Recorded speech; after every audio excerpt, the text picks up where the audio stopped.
In a world where revolutions rise and fall like passing storms, there are moments so unearthly, so impossible, that even the strongest leaders hesitate to speak them aloud. Yet tonight, for the first time, I will. Because silence now would be a betrayal of the calling placed upon my life and the destiny placed upon my nation. 8 months ago, at the height of terror and betrayal, when foreign powers tightened their grip around Burkina Faso and assassins moved like shadows across my path, something happened that shattered every assumption I held about reality. I, Captain Ibrahim Traore, soldier, president, servant of a struggling nation, encountered a being not of this world, not in a dream, not in imagination, but in a realm more real than breath itself. The Archangel Michael stood before me, the warrior of light, the guardian of nations, the one who confronts darkness on behalf of the Most High. He came with 3 warnings that would unfold with terrifying precision, shaping not only my leadership but the spiritual battle for the soul of my people. I had never spoken of it until now. Not to my generals, not to my advisors, not even to the church that baptized me. But the time for silence is over, because the world must understand what truly surrounds our struggle.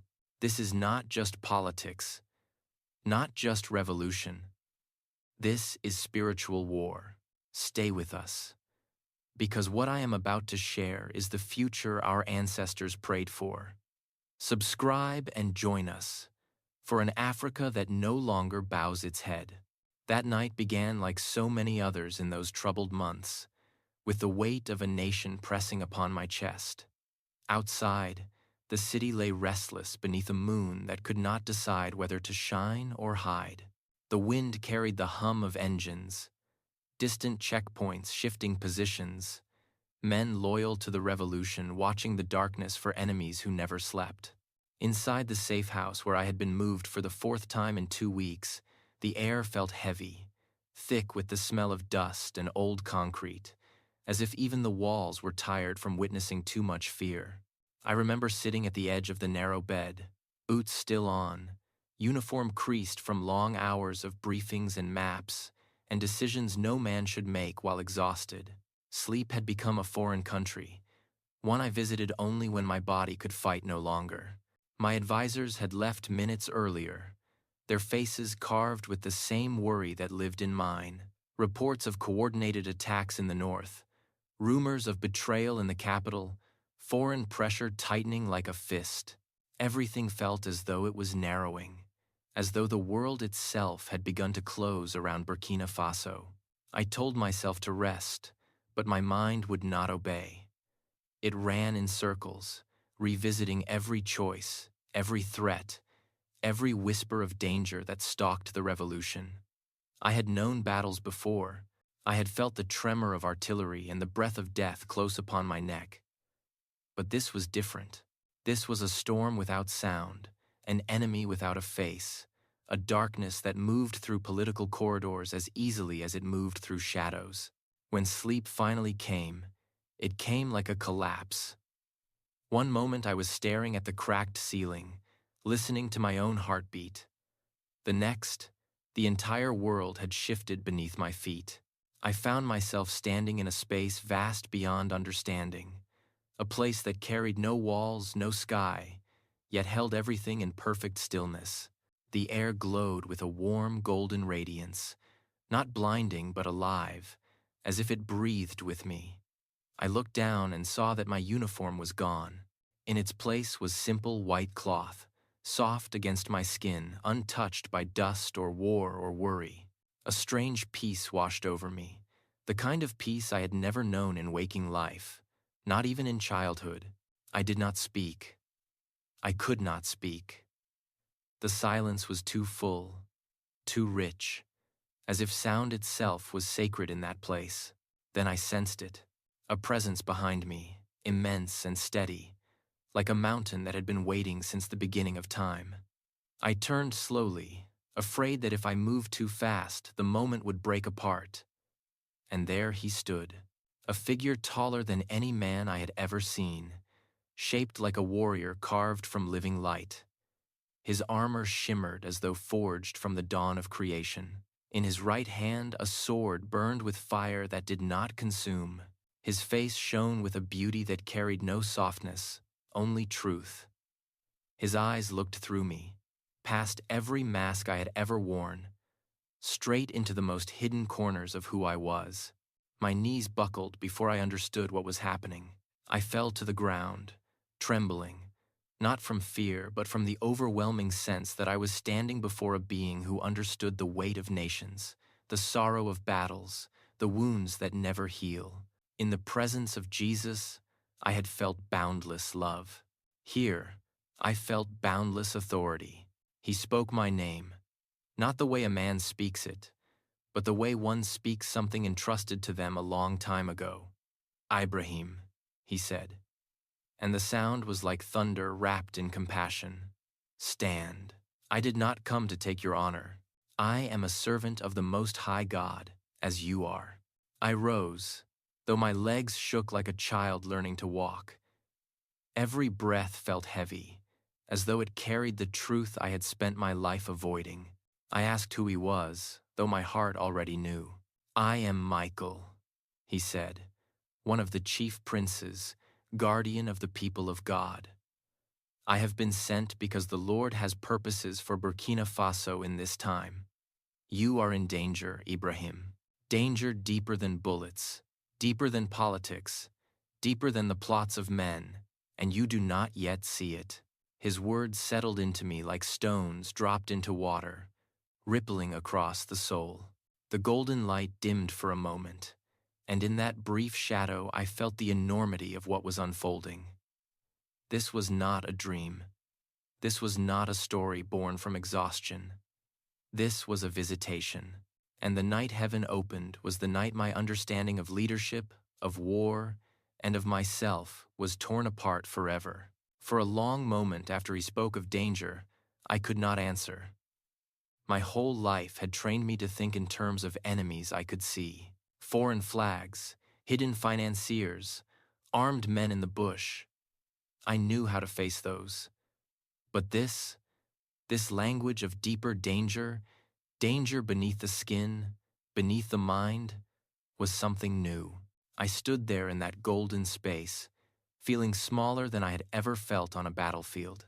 Michael watched me, and in his gaze there was no flattery, no fear of my rank, no need to impress. Only truth. You have stood before many enemies, Ibrahim, he said. But there is one enemy that walks beside every leader, from the village chief to the king. And if you do not master it, it will master you. It is pride. The word hung between us like a verdict. I wanted to look away, but there was nowhere to hide in that place. Scenes began to rise around us, as if the light itself had become a screen. I saw crowds in Ouagadougou, young and old, waving flags, chanting my name until their voices broke. I saw murals with my face painted large, fists raised, slogans about freedom, sovereignty, resistance. I saw old women blessing me as their son, young men calling me the hope of Africa.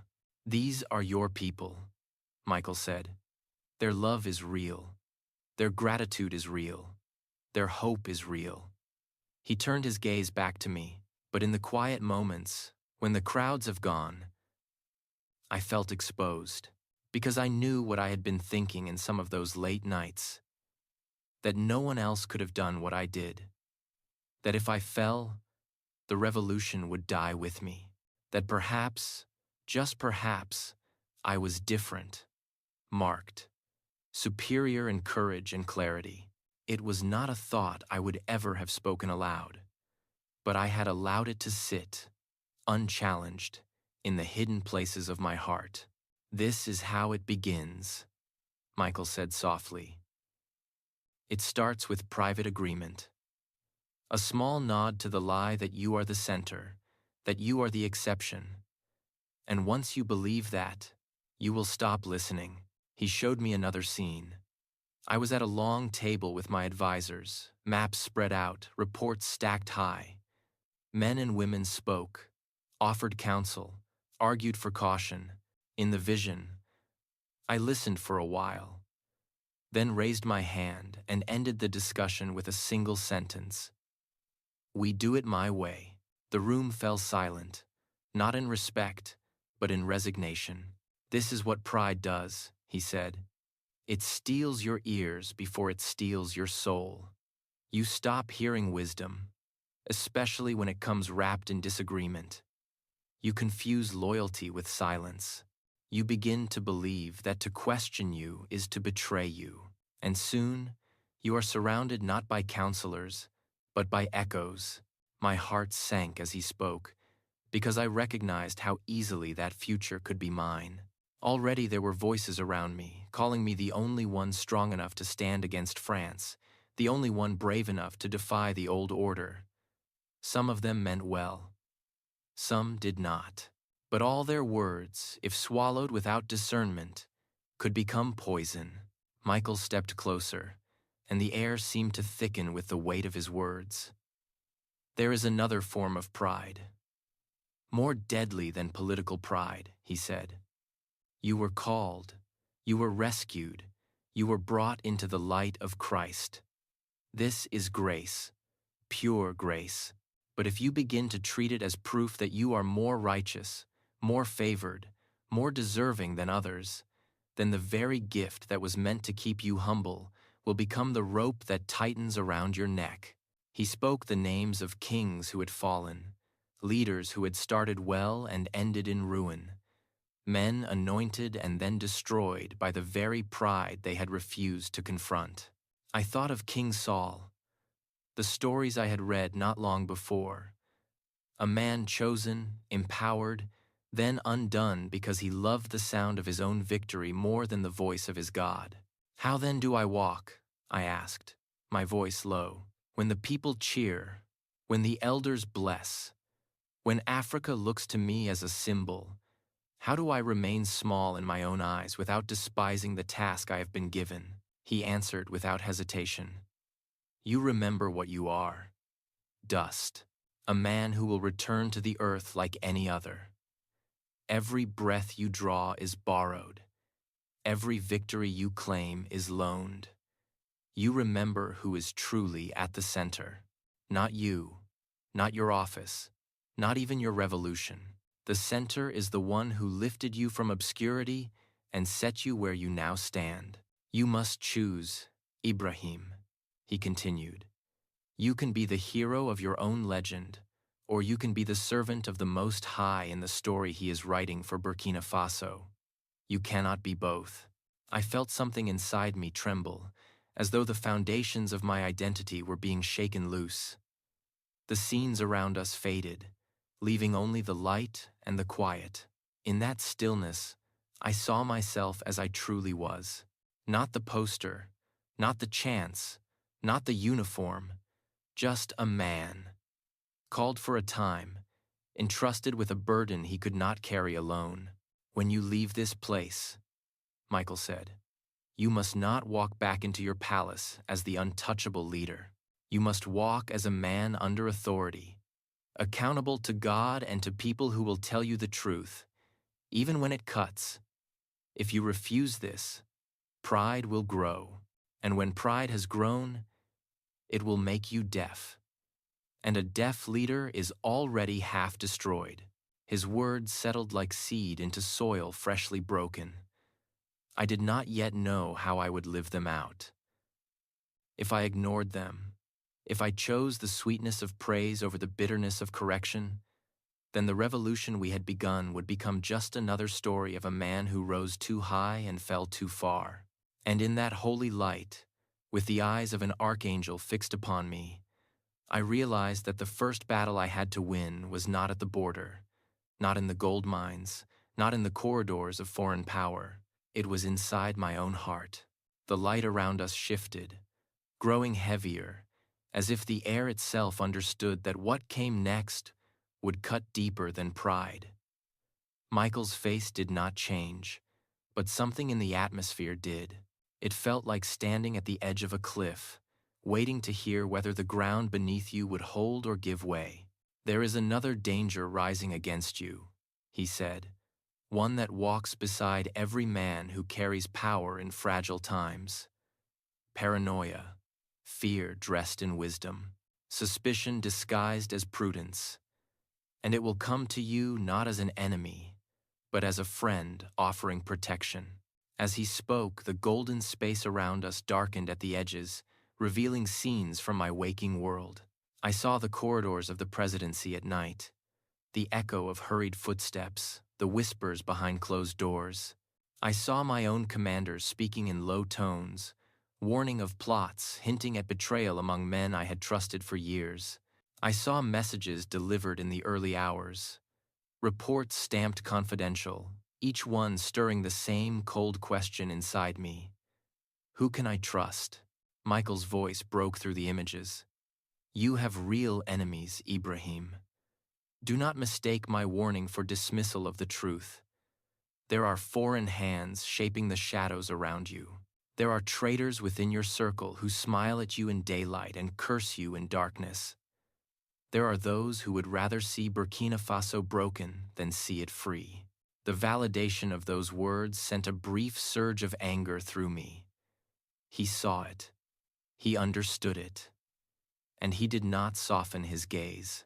"But," he said, leaning slightly closer, "the danger is not the enemies you already know. The danger is the voice inside you that will begin to say, 'Do whatever it takes.' That voice will come to you on nights when sleep refuses you, and the weight of the nation presses so hard you feel your ribs might crack. It will tell you to tighten your fist, to silence critics, to read every disagreement as betrayal, to treat every opponent as a threat. And when that voice grows loud, men around you will echo it to win your favor." The scene around us changed again. I watched myself in a future that felt uncomfortably possible. I saw soldiers dragging men from their homes under suspicion alone. I saw journalists silenced, opposition figures jailed, hearings conducted in rooms without windows. I saw advisors nodding in agreement, not because they believed in justice, but because fear had become their language. "This is the trap," Michael said. "The trap that has swallowed leaders across centuries. To face danger and decide that the only way to survive is to become more dangerous than your enemies. Once you take that step, every future step becomes easier, until one day you look back and cannot recognize the man you once were." I felt a heaviness settle on my chest, because even before this vision, I had tasted the temptation he described. There had been nights when frustration burned in me like fever, when I had thought perhaps strong hands were the only answer to a corrupt world. There had been moments, brief but real, when I had entertained the idea that dissent was a luxury we could no longer afford. Michael continued, "There will come a moment soon. A plot against your life will be uncovered. You will know the names of most involved. Fear will rise in you like a tide. Your military advisors will push you toward harshness, insisting that a swift and merciless response is the only way to protect the revolution. They will remind you of your responsibilities. They will speak of necessity. And necessity is a dangerous word." I breathed slowly, trying to steady myself, but the vision unfolded without mercy. I saw men kneeling in a dimly lit room, accused of betrayal. I saw myself standing above them, my face set in a hardness that frightened even me. I watched my own hand gesture toward a decision that would set the course of my soul. The light shifted, and the scene vanished. "When that moment comes," Michael said, "your power will not be measured by your strength, but by your restraint. Any tyrant can crush rebellion. Any fearful man can silence opposition. But only a servant of God can choose justice over vengeance when his life hangs in the balance." His sword flickered with a quiet flame, the kind that burns not to destroy but to illuminate. "If you choose harshness," he said, "you will survive for a time, but you will lose the one thing heaven entrusted to you: moral authority. And when moral authority dies, even a strong nation becomes weak. But if you choose justice, even when it terrifies you, you will stand upon ground no assassin can shake. Silence settled again, a silence filled not with peace but with truth. And there, in that sacred quiet, I understood that the second battle I must fight would not be waged with weapons or strategies, but with the shadows inside my own mind. The light deepened, changing from warm gold to a softer, more ancient glow, as though we were stepping into the memory of creation itself. Michael's presence remained steady, but there was a solemn weight in his eyes now, the kind of weight carried only by those who have witnessed the rise and fall of empires, the triumphs and failures of countless generations. I sensed that what he would reveal next reached beyond politics, beyond human ambition, beyond the fragile borders drawn by men. Ibrahim, he said, there is a third danger, one you cannot see, one that has shaped your world long before you were born. You are fighting battles you understand, but you are also entangled in battles you do not recognize. This is the danger of ignorance in spiritual warfare. The space around us shifted once more. What appeared next was not a scene, but a feeling, a heaviness pressing from every side, as though invisible hands were shaping the air. The sense of being watched, resisted, pushed back against. I knew that feeling. For centuries, Michael said, Africa has been carved, drained, broken, not only by armies and laws, but by powers more ancient than any empire. When men built chains for your ancestors, these powers rejoiced. When resources were taken from your soil, these powers grew fat. When nations were kept weak and divided, these powers tightened their grip.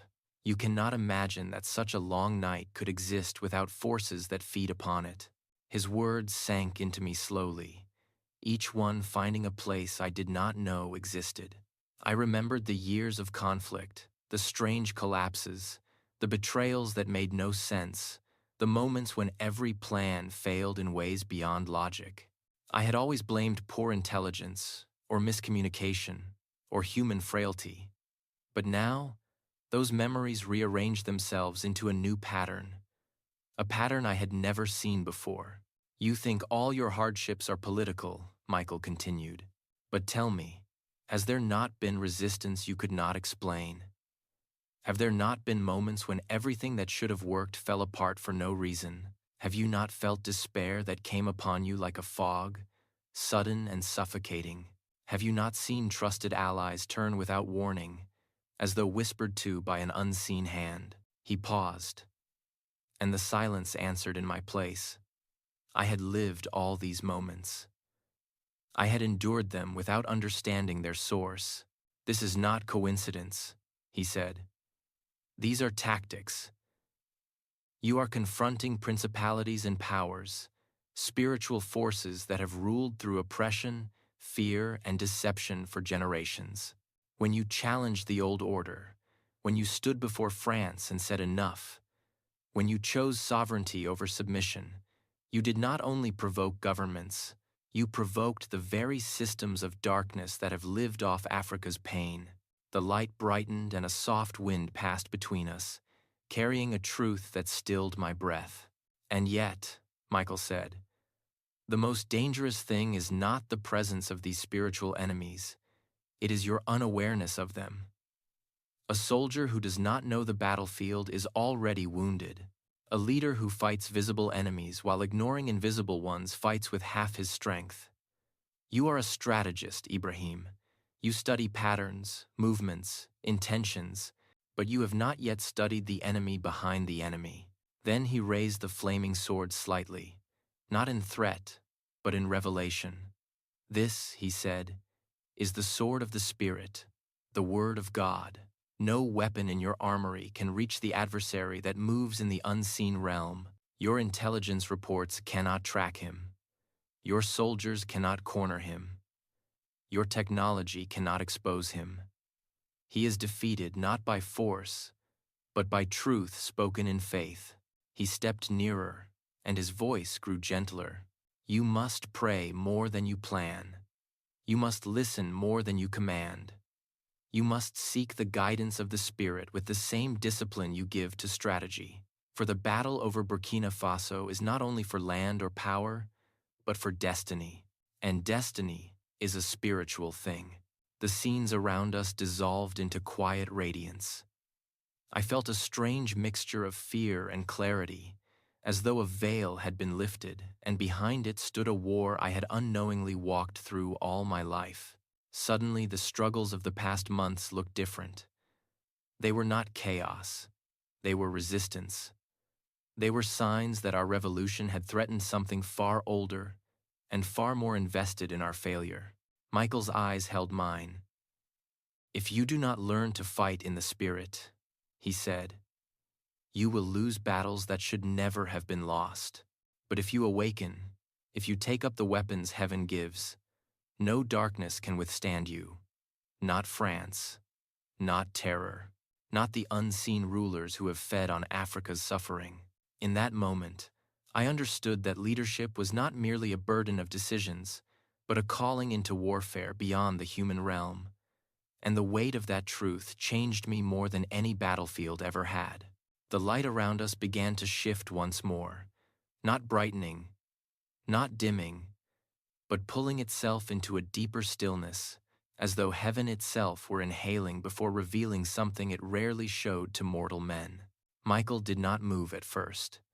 He simply watched me with an expression that felt strangely tender, as though he understood the weight of what he was about to place upon my shoulders. What I will show you now, he said, is not fixed. It is not destiny. It is possibility. Futures rise and fall depending on the choices of men, and the future of Burkina Faso rests heavily on the choices you will make when you leave this place. He lifted his hand, and the light broke open. The first vision emerged like mist rising from old earth. I saw myself sitting alone in a vast room that should have been filled with advisors. The silence there was heavy, suffocating. My face was older, lined with something sharper than age. Isolation, distrust, fear. Around me were documents stamped with urgency, maps marked with crisis after crisis, yet no one dared speak to me. In that vision, my authority had become a cage. I ruled through suspicion, not strength, and those who once stood beside me now walked carefully, afraid to breathe in my presence. This is the future of unchecked pride, Michael said. A leader surrounded not by counsel but by shadows he created himself. Before I could respond, the vision dissolved and another rose. I saw a night darker than any I had lived through, filled with the metallic scent of betrayal. Gunfire cracked through the air. Shouts echoed in corridors I recognized. Soldiers stormed the palace, some loyal, some corrupted by foreign gold. I saw myself falling, not in battle but in confusion, struck down by those whose faces had once bowed in respect. And then the image faded into a stillness so cold it seemed to erase even memory. This, Michael said quietly, is the future of fear. When paranoia becomes your compass, enemies find their way in more easily than friends. I breathed slowly, steadying myself. But the visions did not stop. The third was more painful than the first two combined. I saw Burkina Faso fractured, not by foreign powers, but by the weight of my own missteps. Villages divided, commanders arguing, people whispering my name not with hope but with sorrow. Our revolution, once bright, flickered like a dying flame. The structures we built collapsed as though made of sand, and the dream of sovereignty slipped like water through the nation's hands. This, Michael said, is the future born from neglecting the spiritual war. When darkness is ignored, it does not retreat. It grows bold. My chest tightened as the last remnants of the vision dissolved. I stood in silence, surrounded once more by golden radiance. My spirit trembled, both from fear and from the clarity of what lay before me. Then, gently, as though a hand had wiped the tears from creation, another vision began. It unfolded slowly, like dawn breaking over a quiet field. I saw Burkina Faso, but not the Burkina Faso of newspapers or political maps. This was a nation strengthened from its roots. Fields were green again. Cities hummed with industry, not dependency.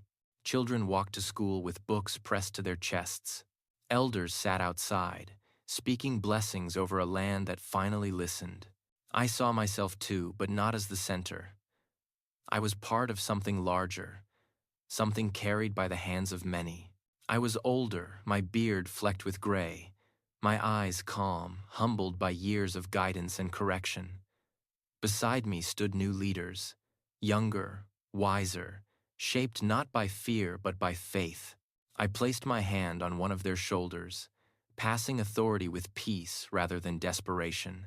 "This is also possible," Michael said.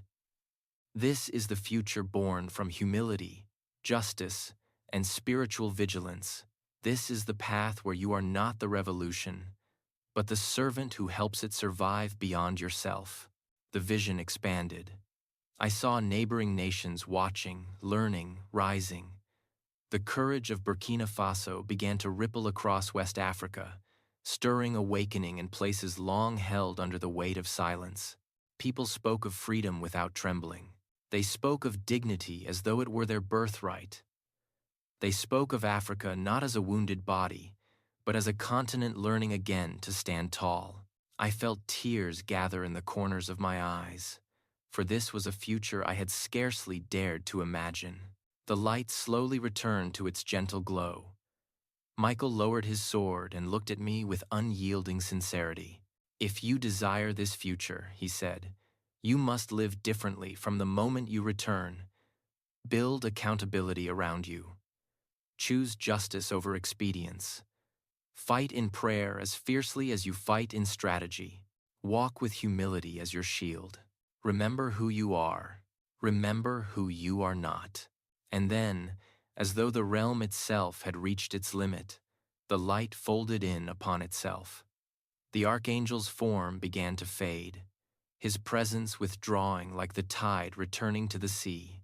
"Ibrahim," he said, "this nation has been entrusted to you for a season. Lead it with clean hands and a guarded heart." And in an instant, he was gone.